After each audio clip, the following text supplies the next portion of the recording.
So my name is Justin Dowd. I am oh my gosh, I almost gave my old title. I am the Assistant Director for Residential Life Assignments here in the assignments office. And what we're going to be talking about today is our fall room selection process, what processes students are going to be eligible for, as well as kind of some of the steps for requesting an appointment and some really important pieces of information that I think that our students need to know so that we can, make sure that they're making good, informed decisions about their fall housing.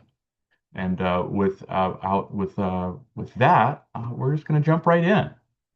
So, who is eligible for our fall online room selection processes?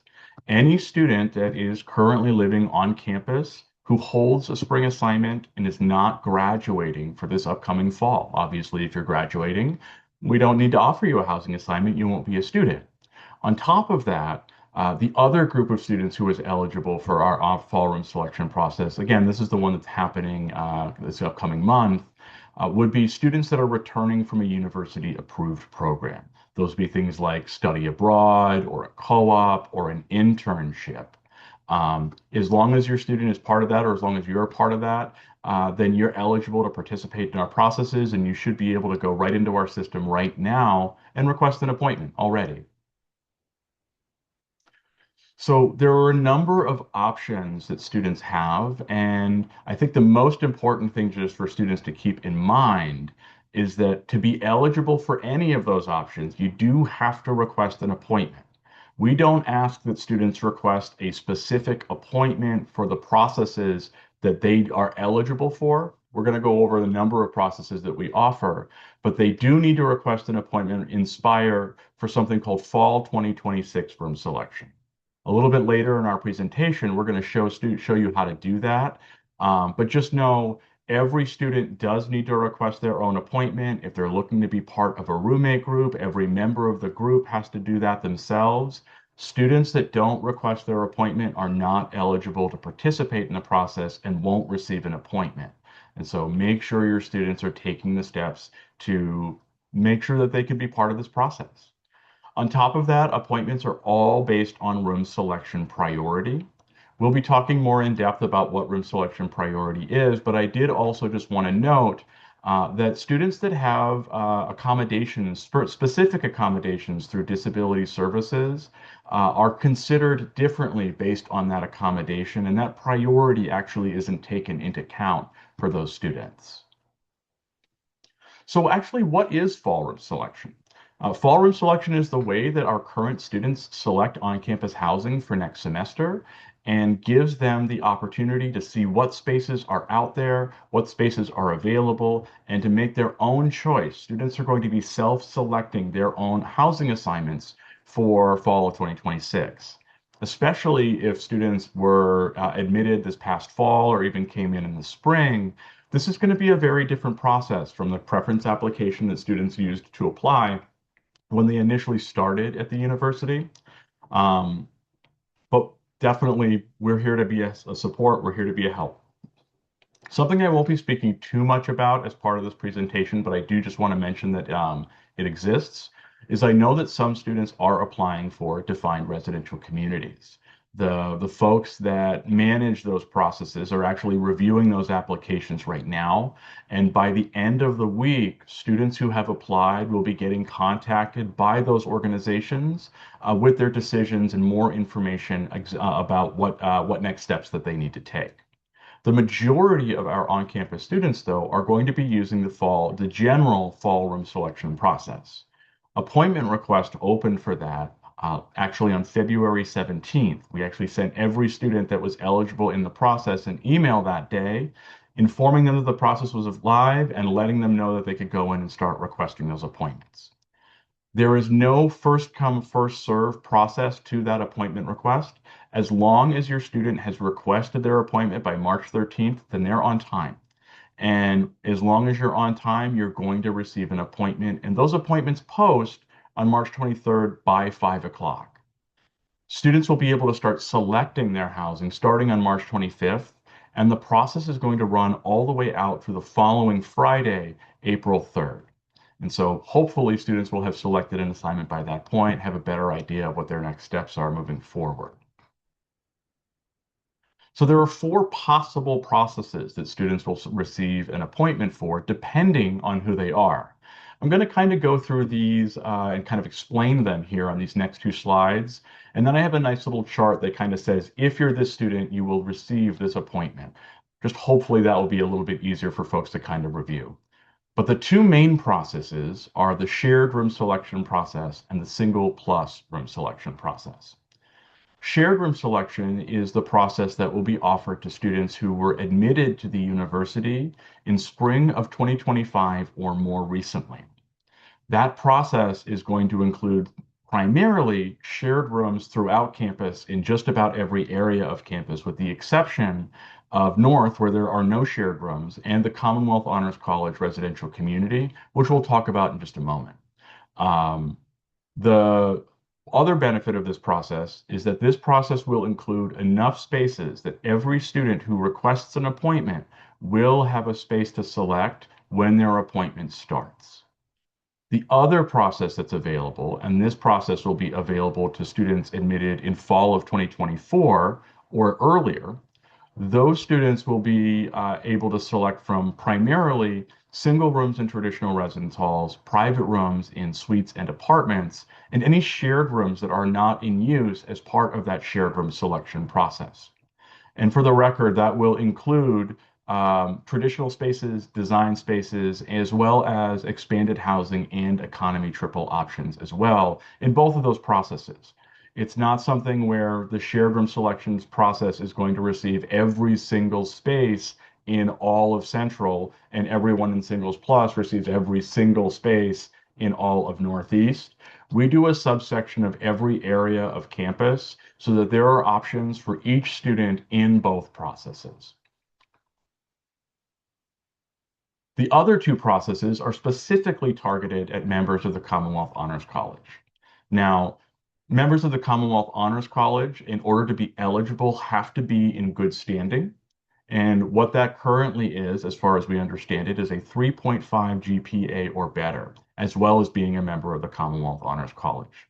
It's worth noting that even with that limitation, there are about twice as many students who are members of the Commonwealth Honors College than there are spaces in CHCRC. And so that's something for students to keep in mind. We want to make sure that those students are prioritized for those spaces. Students who are not members of the Commonwealth Honors College will not receive appointments for these processes. But the suite selection process essentially has the exact same eligibility criteria as shared room selection.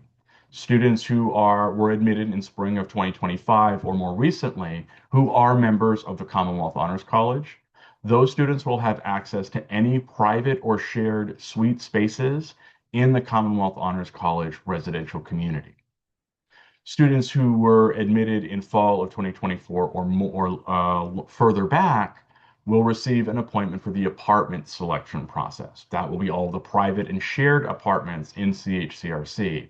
And actually, something that I'm realizing is not on here is there are also 2 floors of the North apartments that will also be available in the apartments process.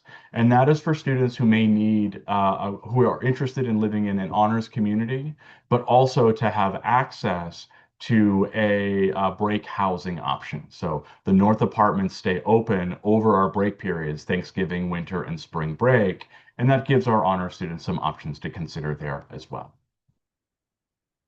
And so this is the chart that I was talking about. So if you are not a member of CHC and you were admitted in spring of 25, then you would receive an appointment for the shared room selection process. Hopefully this is helpful. Hopefully this kind of makes some sense. But ultimately, this just gives a really quick breakdown. Now, I want to mention also that defined residential community selection processes happen actually right before students leave for spring break. There's a separate set of appointments that'll go out for those. And students, when they find out their acceptance status, next Monday, actually, they'll be getting information from us about their appointments. Those students are going to make their selections next week. So now let's actually talk about requesting an appointment. I'm going to say this a lot, and I hope that it rings true. Every single student needs to request their own appointment. I say this because we will get more on-time requests from students than we have spaces on campus. We know that not every one of those students is actually going to select a housing assignment, but if we have more students with appointments than we have spaces, we are not able to make exceptions for students and allow them into this process late. There will be ways for them to try and secure housing later on over the course of the summer, but this process will not be available to them if they don't request their own appointment. On top of that, their friends won't be able to form a roommate group with them. And again, they won't be eligible to receive any of those appointments. I do want to stress again, and I'll stress this a couple of times as well over the course of the presentation, even if a student either doesn't request their appointment initially, or if they have an appointment and something happens and they don't end up securing a housing assignment as part of fall room selection before April 3rd, we are going to keep working with students, and we are confident that we're going to be able to help folks who want to get on campus housing. And so please encourage your students, even if they miss this deadline, if they still want to live on campus, they should keep working with us because we will be able to help students. So now I'm going to show you some panels right out of Spire that students will need to complete in order to request their appointment. There are 3 steps to requesting an appointment for online room selection. This panel that I'm showing you is the room selection eligibility panel, and I've put the path and Spire at the top of the page, which is just housing, room selection eligibility. This is where students can complete their first 2 steps of requesting an appointment. And those 2 steps are signing the occupancy license and confirming that their housing profile is up to date. Now, you can see here that sign new occupancy license button is grayed out, and that's because the person that we used as an example, thankfully, had already updated all of that material. You can only update your occupancy license once per academic year, so once you've done it, you're not going to be asked to go back into the system and resubmit that at any point until we come to fall of 2027. The housing profile, though, are some very basic lifestyle questions that we use and that students can use to make sure that the person that they might be selecting in with is going to kind of be a compatible person. That you can go in and update at any point and as often as you want. But those 2 things do need to have been updated recently in order to be eligible to request an appointment. The other thing that I'll just note here, and I'm going to talk a little bit more in depth about this, but the student's priority information is listed at the bottom of this page as well, just so that you're all able to see that. So now students have signed the occupancy license, they've updated their housing profile. Now it's time to request an appointment. For that, you're going to go to the room selection homepage. And again, I put that path right there at the top. It's housing, room selection, home. And this request a new appointment button will be there. Now, the staff member that I asked to send me this actually doesn't live on campus. He was actually a commuter from home. But the button there would be clickable. It would be accessible to any student as long as they've signed that occupancy license and submitted the housing profile, and they meet that eligibility requirement that I showed you at the beginning. They either live on campus right now or they're returning from one of those university approved programs. If something ever happens, your student is currently away on a co-op, and for whatever reason that isn't working, have your student get in touch with us and we can take them through the steps to look into their account. Now, one thing I do want to stress is that students did have to be living on campus the semester before they left for an approved program. If they were living off campus and then went to an abroad program, for example, they wouldn't be eligible for this process because they weren't living on campus the semester before they left.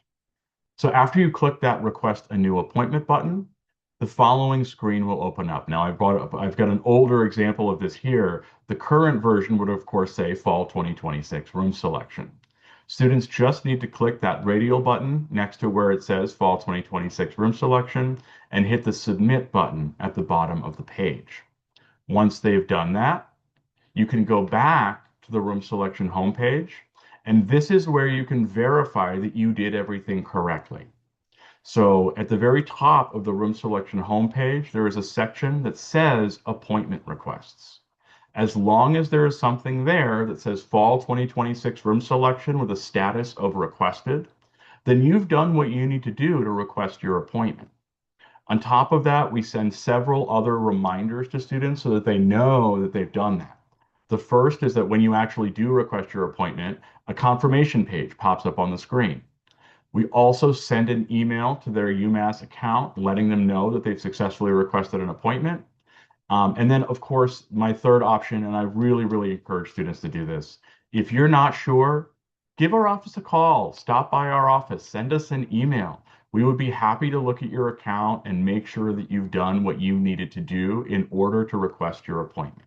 And if you haven't done things, we can help you do that. We can help take you through the steps and make sure that you get it all done. The most critically important thing is that you have to contact us before the deadline has passed. If the deadline is passed and you call us and say, I'm not sure if I did everything correctly, if you didn't do everything correctly, then unfortunately, we're not going to be able to make an exception for a student who missed that deadline. We'll talk a little bit more about what we do to try to help those students as well in just a minute. Oh, I'm sorry, it's right now. So like I said, we sent every student who was eligible an email letting them know that these processes had started on February 17th. Later this week, we'll be sending a reminder specifically to students who have not taken an action yet. On top of that, we will send another reminder early next week, and we will send a final reminder on the deadline, March 13th, again, reminding students what they haven't done. Those emails that we send to students, well, at least the first two reminders that we send, will tell them exactly what steps they've already done and what steps they still need to take. So students will get an email that literally says, our records show that you signed the occupancy license and you've got an up-to-date housing profile, but you haven't requested an appointment. Make sure to go in and do that by no later than March 13th. And if you need help, please give us a call. Also, earlier last week, any families that we had email addresses for related to students got information sent to them as well, just so that they could have a conversation with their students. We can't be as specific with families around what steps your student has taken. It's related to FERPA privacy laws. But if you get an email from us that says, hey, if you haven't talked to your student yet about fall online room selection, we would really encourage you to do so. I am telling you right now, your student hasn't done something yet. And to have a conversation with them and make sure that they know what steps that they actually need to take. Again, we try to send those reminders because we really want to make sure that students know. On top of these things, residence hall staff are having conversations with their students. There are bulletin boards that are posted in the residence halls as well to remind students. And again, our office is in Crampton Hall. Send them down to us. We will look at your account and we will talk you through whatever you need to do. And we would go over this entire presentation and all the information presented here if your student has questions. We want to make sure students really understand these processes. So now let's talk a little bit about room selection priority, which is the tool that we use to determine essentially who picks first and who picks next in our selection processes. Priority is made up of two numbers. The most important number is priority. That priority number is how many semesters that you have lived on campus. The second number, which is order within priority, is a random number that we use to break ties. So I've got an example here of Anne, who's lived on campus for 2 semesters with a priority of 2, and their order is 945. And then Chelsea, who's lived on campus for 3 semesters and has a priority order of 1,843. Since Chelsea has lived on campus longer, Chelsea's appointment will start first. And then later, Anne's appointment would start. Now, again, this is assuming that they are both in the same process. I think it's reasonable to say that most students in the shared room selection process will have no more than 2 semesters completed, and that most students in the singles plus process will likely have 3 or more semesters completed. just based on the nature of how long those students have lived on campus. That doesn't mean that we run the entire singles plus process first. These processes are running concurrently at the same time. It's just that within the pools of the appointments, which within each process, the students whose appointments are there are based on these tools. And another thing that I want to just mention is that appointments do post in batches. So every individual student isn't getting their own appointment time. We are going to be starting batches of 50 to 100 students at a time who will be going in and selecting all at the same time. With that in mind, we really, really encourage students to be ready to go when their appointment starts, to do some research beforehand. When appointments start, the post, there's a lot you can do. We'll talk a little bit about that in just a moment, but just make sure that students are as prepared as possible. I really recommend come up with your top 10 list. Come up with your list all the way to the point when you're like, nope, I am going to choose to live off campus if I can't get X, Y, or Z, because the last thing that a student wants to be doing is making some of those, plan B decisions when their appointment has started. Um, the student that has a bit more of a plan is going to be able to pivot more quickly. And on top of that, they're just going to be a little bit more prepared. Now, something that I also just want to stress is that we recalculated priority for fall room selection on February 17th. That was very intentional. We wanted students to be able to see the correct information when we sent that email out, letting them know that the process had begun. That priority number is the priority number that will be used for fall room selection this year. We do recalculate it again later before our summer processes, but the number that is there is going to be the number that is used for their fall room selection appointment. Something that's worth noting, we do recalculate that before every one of our major processes. And our rationale for that really is that we don't want that student who got a less competitive number the first time that their priority was calculated to stick with them for the rest of their career. So we recalculate it from time to time to give a student who maybe had a less competitive number, maybe a slightly more competitive number on the next time that they want to try. So with that, oh my gosh, my presentation has lost its mind.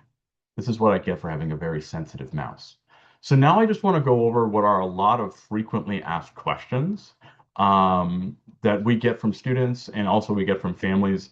And also, after you see these, if you have questions, please feel free to throw them in the chat. And after I've gone through these questions, I'd be happy to go through some of your questions as well. So the first thing that I want to speak to is that we have a number of students who make the choice to just pick an on-campus housing assignment as a backup while they are searching for off-campus housing. If you are not planning to live on campus, do not pick an on-campus housing assignment. If you pick a housing assignment, if you select a space on campus, and I want to take a step back, requesting an appointment, there is no penalty, there is no consequence to not using that appointment. It's just you had an appointment, you didn't use it. If you select a housing assignment, you are going to be subject to a cancellation fee if you cancel your housing assignment at a later date. That cancellation fee starts at $500, and that cancellation fee will increase to higher levels as we get later into the summer. It maxes out at $1,000, which, especially if you're looking at living in an off-campus situation, that's almost a month's rent right there. And so I really, really want to stress students should not pick housing. The other reason I say this is because I'm sure some of you all have heard this narrative that exists within the university that we're in a housing crisis, that we don't have enough space for our students. That's not true. What is true is that we take a significant number of cancellations over the course of the summer from students moving into off-campus situations, and those students who are just holding that space as a backup and preventing other students who really want on-campus housing from picking, that's where the challenge comes from. Right now, that's also why we're saying students that keep working with us over the summer are going to get housing. We know that those students are going to pick housing. We know that those students are going to cancel. And when those spaces are come back to us, we're not just going to hold on to them. We're going to work with students. We're going to get them access to spaces. If students are thinking about off-campus at all, please connect with Off-Campus Student Life. They are a fantastic resource. They do a number of things that really help students better understand what the off-campus market looks like. First, they're going to help you find off-campus housing, but second, they have seminars related to making connections with other students who might be looking for off-campus housing, and also doing really, really good sessions around what it's actually like to live in an off-campus situation. How do you have those conversations about the bills and the rent and all the other things? How do you have that conversation with your roommate when it turns out that they've been stealing your yogurt for the last 3 weeks? All of those things are really great things that they really do. Ooh, excuse me. A wonderful job of helping students to understand and be more prepared for. It's a great resource. Please connect with them. They're doing lots of events this spring to help students find these things, and they really want to be helpful. So utilize them. They're a great resource. So are students guaranteed a space? Technically, students are not guaranteed a space for fall of 2026, but again, we feel very confident that we're going to be able to help students. The shared room selection process will have enough spaces that every single student will be able to select a space as long as they're logging in to select when their appointment starts. Um, there will be fewer spaces in the singles plus process, and it is possible that there may be some students who aren't able to select housing even within that. I want to stress again, we will absolutely keep working with those students, and we feel confident that we're going to be able to help them. The best things that they can do is to make sure that they request their on-time appointment, be ready to select a space once their appointment begins. And if they're not able to get a space, know that we'll be communicating with them and letting them know what their next steps are soon.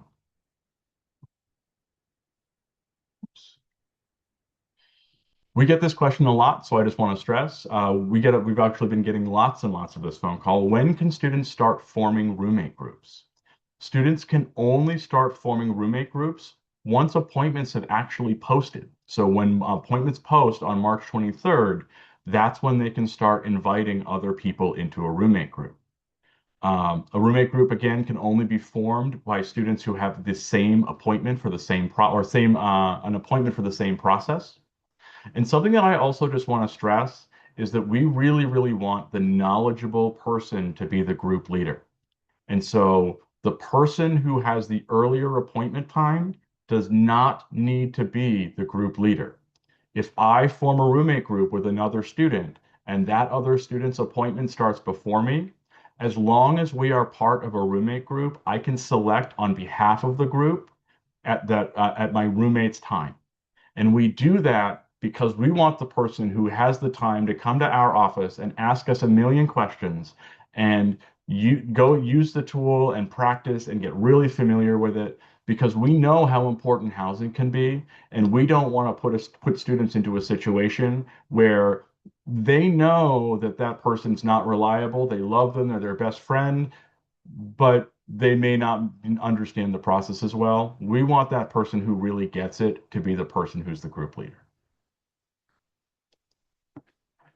As I just spoke to, I may have forgotten one of my slides here, but as I said, the group leader doesn't have to be the person with the earliest appointment time. It should be the person who's the most responsible and the person who understands the process best and the person who's available.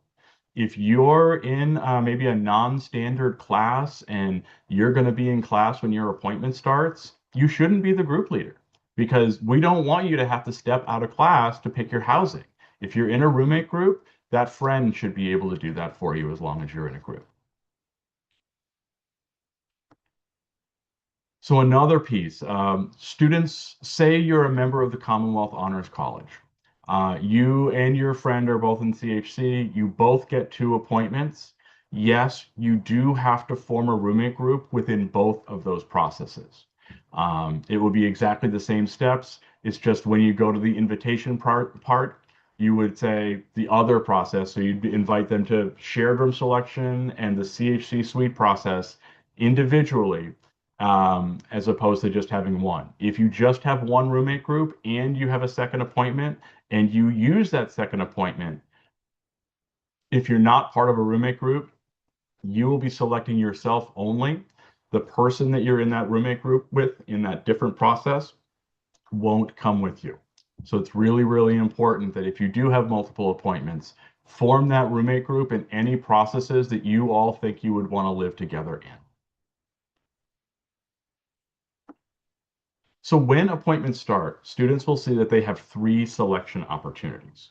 What this means is that you can go into the system, you can select an assignment once, and you have three opportunities per process to change your mind and pick a different room.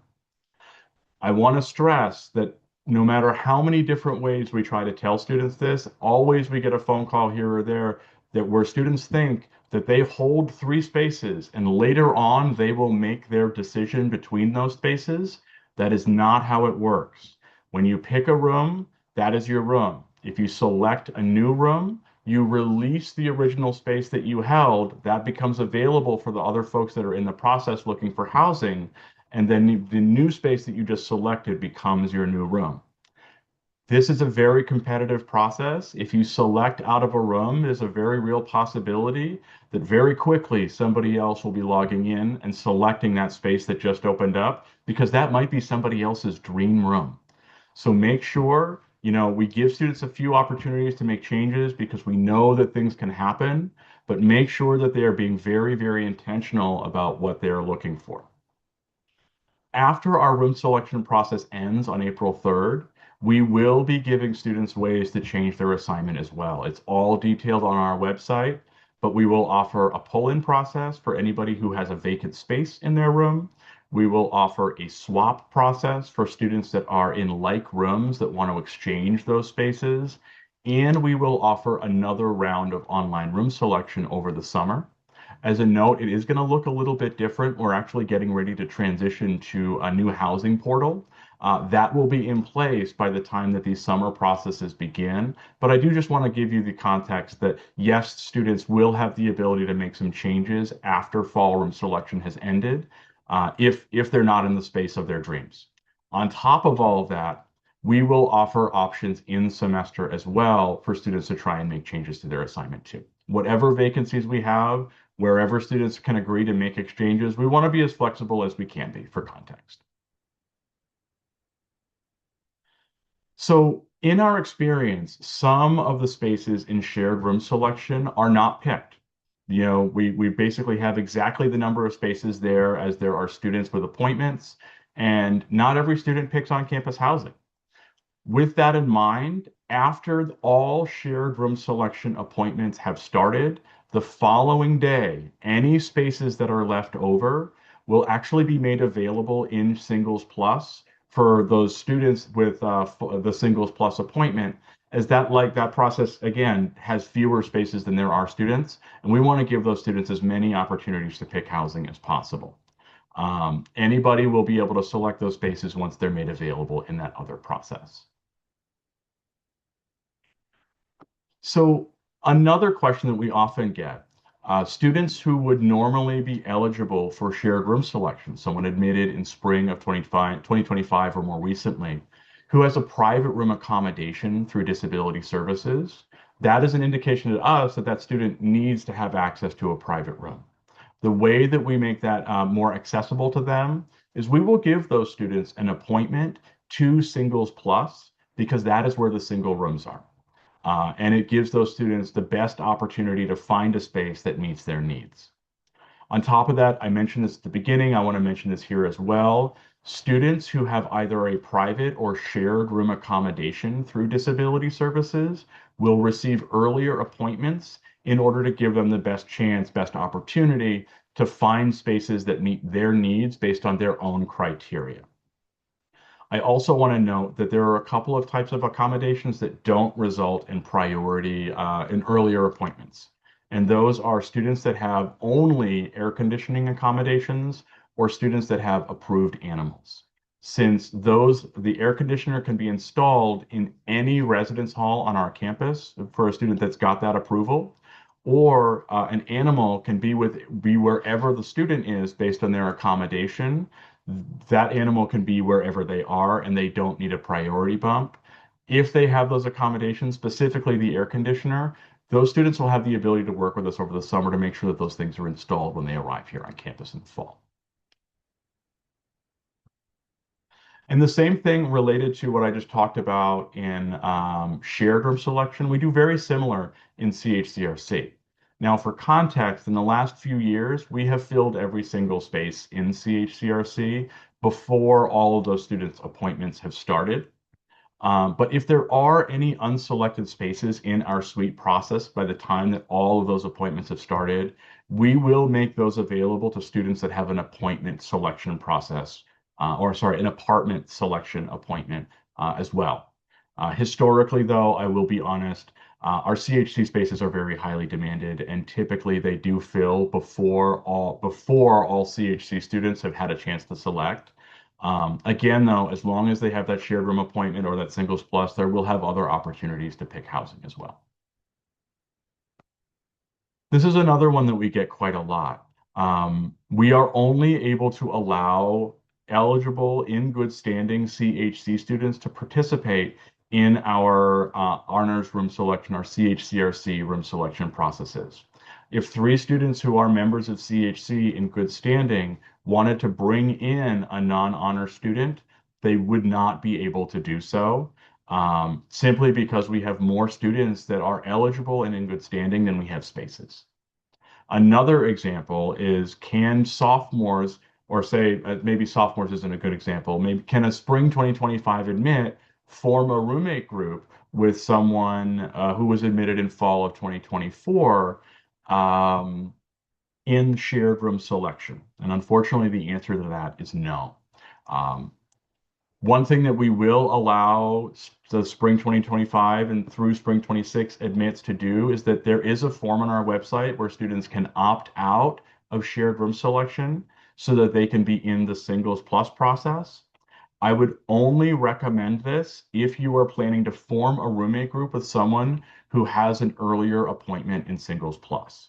If you are someone that's just hoping to select into a single room, I think it is a really bad idea for someone who would normally be eligible for shared room selection to move into that singles plus process, because every single student in that singles plus process, their appointment is going to start before yours, which means that you are really putting yourself at a chance that there may not be spaces available when you are already in a process where there are enough beds that every single person can pick.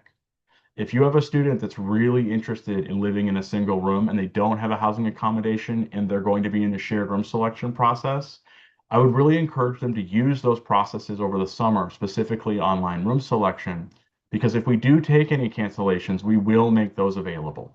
I think it's probably not a secret that our single rooms are really highly demanded, and we have quite a few students with accommodations on our campus. And so though the single rooms can be very difficult to select for students who are, relatively new to campus. But look, they're welcome to see using any of those change processes. There's no penalty if you request an appointment for our fall change process, for example, and you ultimately just don't pick anything and stay where you are. It's absolutely fine. The only time that a student would be subject to any kind of a fee is if they make the choice to cancel their housing assignment to either move off campus or commute from home or something like that. And so I spoke to this a little bit earlier, but I did want to just kind of stress it. Not everybody may be able to select their first choice space. I wish that we could have every single student in a space that is their perfect dream room. We have 14,000 students that are living on campus, and because of that, it can be very competitive for some of the more highly demanded spaces. And also, every single student has a different set of criteria for what their best space is. Um, what I would say is that within our processes, you have three selection opportunities. If you are sure that you're living on campus for the fall, select whatever the best space is that's available when your appointment starts. And there's nothing that says that you can't log in from time to time through when the process ends to see if something that you like better has opened up. It's absolutely fine. It's why those three selection opportunities are there. On top of that, we have the fall change process. We don't really take cancellations from students while this process is happening. After fall room selection ends, though, we will start taking cancellations pretty much immediately. which is disheartening for me. I wish those students would just not pick a housing assignment and leave those spaces available for others. But any of those cancellations that we take, we are going to turn right back around and put them into the fall change process to give students the ability to move themselves around and to see what options might be available. And again, we will absolutely offer those swap and pull-in opportunities where if you're in a double room and you know of another student in a double room, the two of you could exchange assignments. Or if you find out that the person that's selected in with you has canceled their assignment or they ultimately moved to a different space and you have a vacant space in your room, you will have the option to pull someone into that space with you as long as they were eligible for this process. So definitely, please keep using our processes and keep searching for options. And again, even beyond this, there will be ways in the semester after we've opened in the fall for students to make changes to their assignments as well. And here's the one that I really don't want to talk about, but I'm going to talk about it. What if I miss the appointment request deadline? One, dear golly, how? We sent you so many reminders to say what you needed to do. I'm sure for the parents that are here on the calls, you're checking in with your students too. If they miss the deadline, their next opportunity to participate in room selection is going to be in our unassigned fall room selection process. We are obligated by the university to work with students in a very specific order. Our first step is working with students who apply on time for our current student processes, the thing that's happening right now. After that, our next priority is working with new students. First year students are always assigned into first year only residence halls, but we typically admit quite a number of transfer students as well. And while we are holding spaces in both John Adams and Southwest, and we're holding spaces in McNamara and Sylvan, we need to be sure that we can meet that demand before we can start helping students who either missed our deadlines or students who are living off campus right now and want to come back on campus in the fall. So really my number one recommendation, don't miss the deadline. Request the appointment. If you ultimately decide to live off campus, you don't pick housing, that's absolutely okay. But if you don't make that appointment request, you aren't eligible for the process. We will also have an interest form on our website that on the fall room selection website. Students can fill that out. And if something were to happen and we were able to offer opportunities earlier in the summer, we are going to communicate with those students who reached out to us and filled out that interest form to let them know what those options are. Again, though, while we're not able to guarantee students a space, we're feeling really confident that students who want on-campus housing will be able to secure a space as long as they keep working with us. And so with that, I'm going to leave our information up. I've definitely seen a few questions come through. I'm going to take a look at those right now and start answering them. And if there are other questions that folks have, please feel free to let me know what those are as well.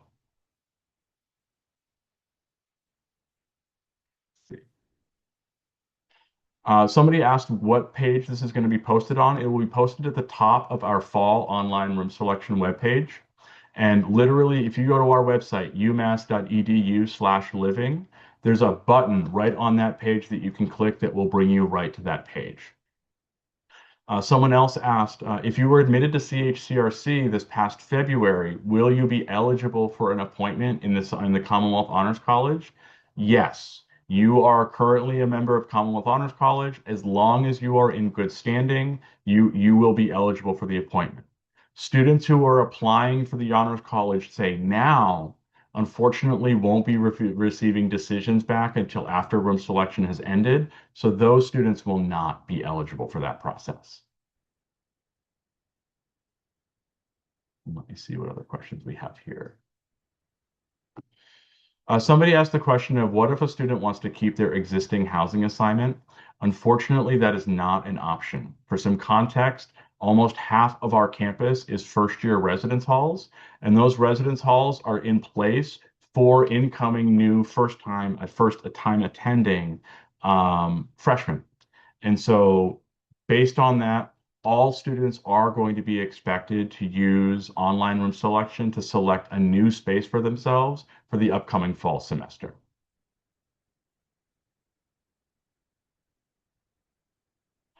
Somebody else asked priority number now. The priority number that students can see right now is the priority number that will be used for fall online room selection. We will recalculate it again, but that won't be until May for our fall change process, that online room selection process we're offering over the summer. The number that's there now is the number that is going to be your option, or that's what we're using for right now. The other clarifying question, um, should the number be one or two if the student started in fall of 2025? That's a really good question, and I meant to actually clarify that earlier, so thank you. That is the number of semesters that you have completed. Since we haven't quite finished spring semester, gosh, we only just started it, spring semester isn't counted. So if you were admitted in fall of 2025, your priority would be one.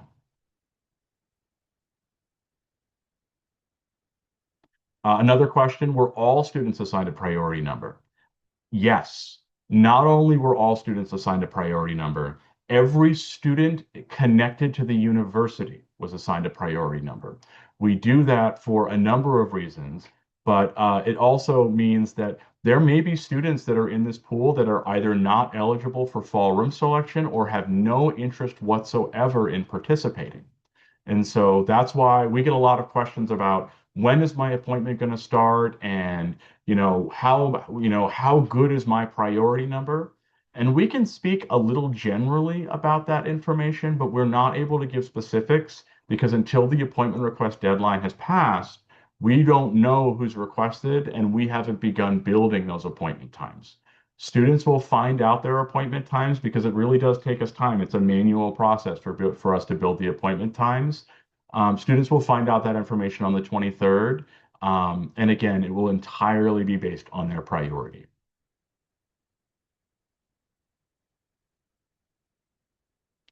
Let's see here. Someone asked if you're in the singles plus process, do you have to have a group of 4 people to fill a North apartment? You do not. And in fact, this is true of anywhere on our campus, whether it's a double room, whether it's a quad, whether it's a suite, anywhere. You are not expected to fill the entire suite. You're not expected to fill the apartment. But any vacant spaces that are available will be open to any other students with an appointment to select. So if you form a group of 4 and select into apartment, you're going to know right away who your roommates are. If you select into a North apartment as an individual, after online room selection has ended, we will turn what is the assignment notification panel on, and you'll be able to see the information of the other folks who are selected into that space with you.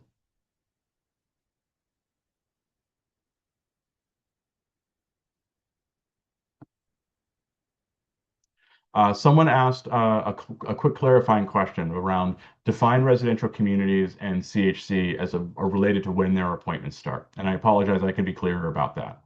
So the shared room selection process, the singles plus room selection process, the CHC suite selection process, and the CHC apartment selection process are all happening at the same time. The only process that happens earlier is our defined residential communities processes. And really that's because those students had an application that they needed to complete. We did actually used to run our CHC processes earlier.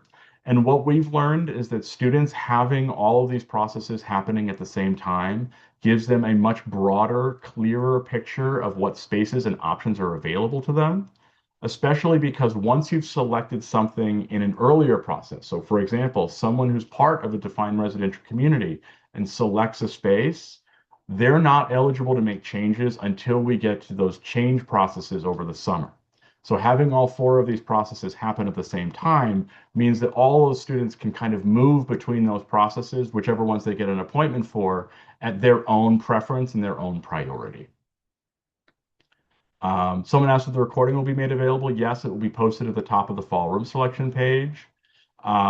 How do incoming first year students get worked into this process? The simple answer is they don't. It's a completely separate process because first year students are assigned into first year only residence halls, and our first year students that are going to be coming in for fall of 2026, as well as our transfer students, don't even matriculate into the university until May and June, respectively.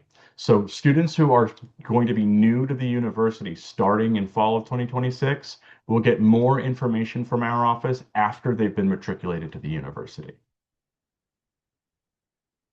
Someone asked if I could talk a little bit more about how groups should work together to be able to use the earliest appointment.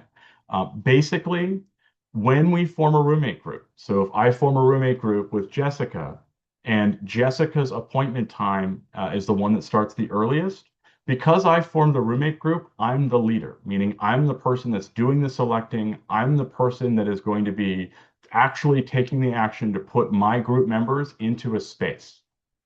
As long when am I what woof, I got myself a little tongue-tied there. I, as the group leader, can select on behalf of the group at whatever the earliest appointment time is among group membership. So if Jessica's appointment is Tuesday at 9 a.m. and my appointment is Wednesday at 3, I can select for Jessica and I on Tuesday at 9 a.m. Hopefully that clarifies that question, Jessica. Please reach out if it doesn't. Someone asked if mixed gender housing is allowed. There are options that are available, yes. So there are two mixed gender options that we offer. One is gender inclusive housing. Gender inclusive housing means that any student of any gender can be living in that space. Means that two students don't have to be the same gender to live together. It means anyone can live in that space as long as they have selected into the room. The other option that we offer is co-ed, and that's typically related to our suites and our apartments. The difference there is that a co-ed space is going to be single gender by room, but it can have differently gendered students living in the space. For the record, those spaces are really clearly marked in our search tools. So if you are looking for that, there is a way for you to actually search within the process and say, show me all of the gender inclusive housing options, show me all of the co-ed options.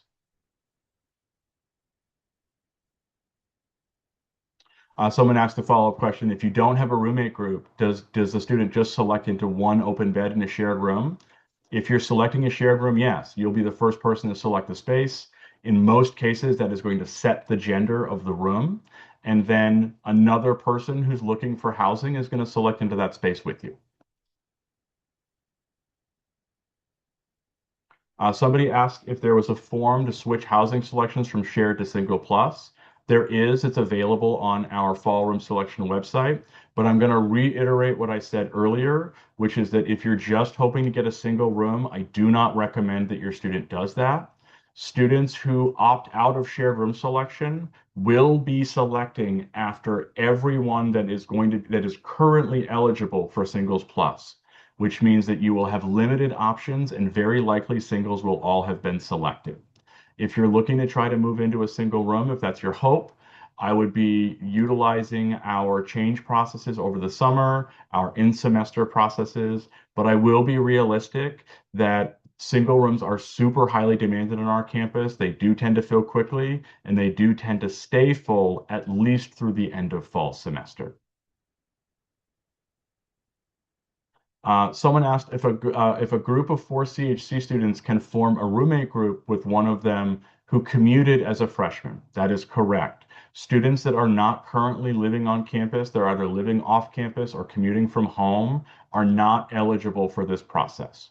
The only students that are eligible are folks that are currently living on campus or folks that are currently participating in a university-approved program away from campus. Somebody asked a question related to priority. Is the lower number better or is the higher number better? Well, it depends on which number we're talking about. And I'm actually going to pull up that screen again just to make this a little clearer. Where'd it go? I have too many fact questions. There we go. So you want your priority number to be bigger. You want to have lived on campus longer. And you want your order within priority to be closer to 1. So essentially, the longer you've lived on campus, the earlier you'll select. The closer to 1 your order within priority is, the earlier that your appointment will be. Again, we do vote those appointments in batches. So students that have close order within priority numbers will likely be selecting around the same time. Also, something that I didn't mention that I want to clarify, when we load those appointments, when we post them, our appointments are going to be starting within class breaks. We obviously don't want our students to have to be stepping out of class to do something important like pick on-campus housing.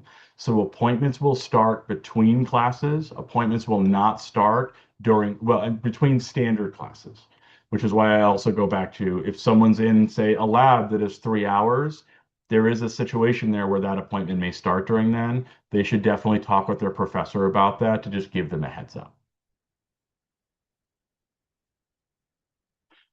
Somebody asked, during room selection, are they picking a specific room or just the type of room?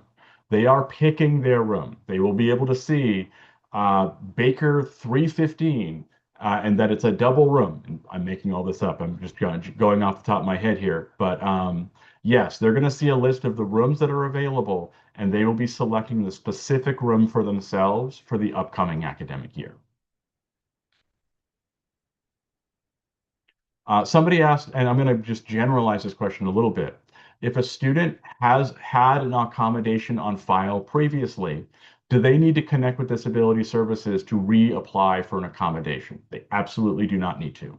If you already have an accommodation on file, most accommodations stay with you for your entire academic career.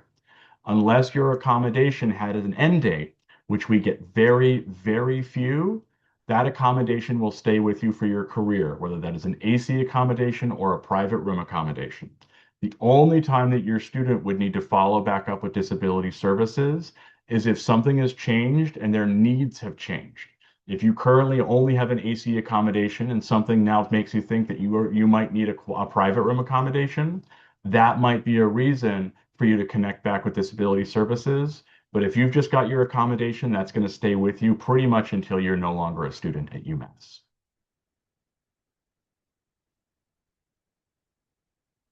Somebody asked about summer housing. We're actually working on the summer housing application right now.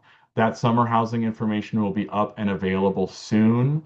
If you honestly just Google UMass summer housing, you'll likely find our website that has the information there. We're hoping that the application will be up either by the end of this week or early next week. We're just making some final tweaks on that right now.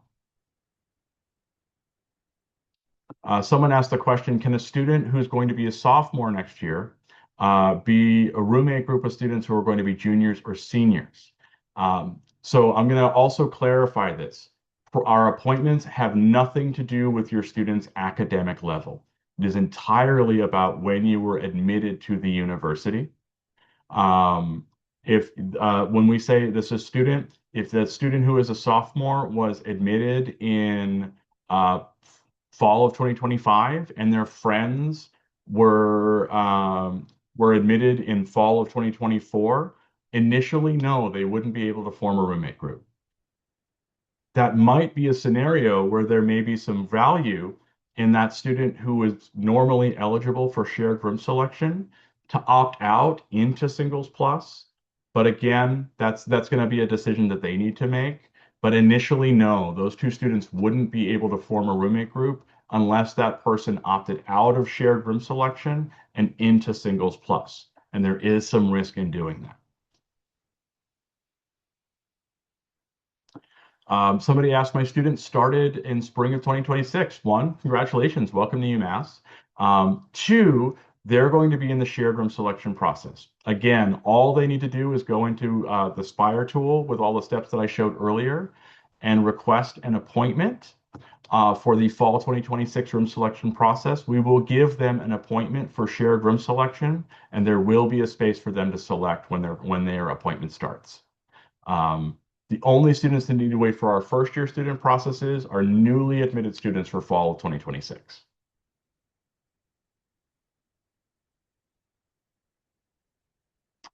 Somebody asked, if two students really want to be roommates, should they make sure to request their appointments at the same time?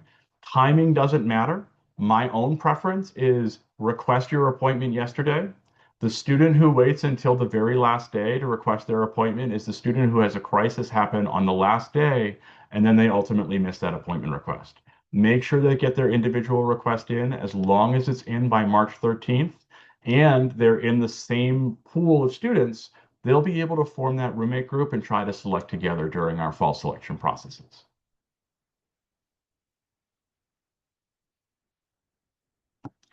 Somebody asked if my CHC student has a third person interested in a CHC suite. Um, can they select into that space with just a group of three? Absolutely, yes. That's totally fine. Just know that that fourth space will still be available, and likely another student is going to select into that. Somebody also asked, the singles plus selection will include what types of spaces? It will include primarily single rooms, including the spaces in the north apartments as well. But it will also have some shared rooms as well. There will be very, very limited single rooms in shared room selection. Basically, we will have some Sylvan suites that are there. The suites each have two single rooms, and those suites, we're not going to split the suites between the process. So if a suite room, if a suite goes into a process, all of the spaces within that suite will be there. Somebody asked this question, can a group be formed with current students and new transfer students? Again, as I said before, those new transfer students won't even be active in our university systems until June. And so because of that, you won't be able to form a roommate group with a student who's planning to transfer to UMass in the fall. And it's also worth noting that we do hold those spaces for transfer students, and the majority of transfer students are assigned to those spaces that are held for them. There would need to be a confirmed vacancy in a room when we were assigning transfer students for us to be able to honor that, and unfortunately, that's very, very unlikely. So this somebody asked, is this being done for students as well? Students were invited to the session for the note for the record. I think that mostly parents came. Unsurprisingly, this is not unusual. So I'm glad you're all here. I hope that you took really good notes for your students.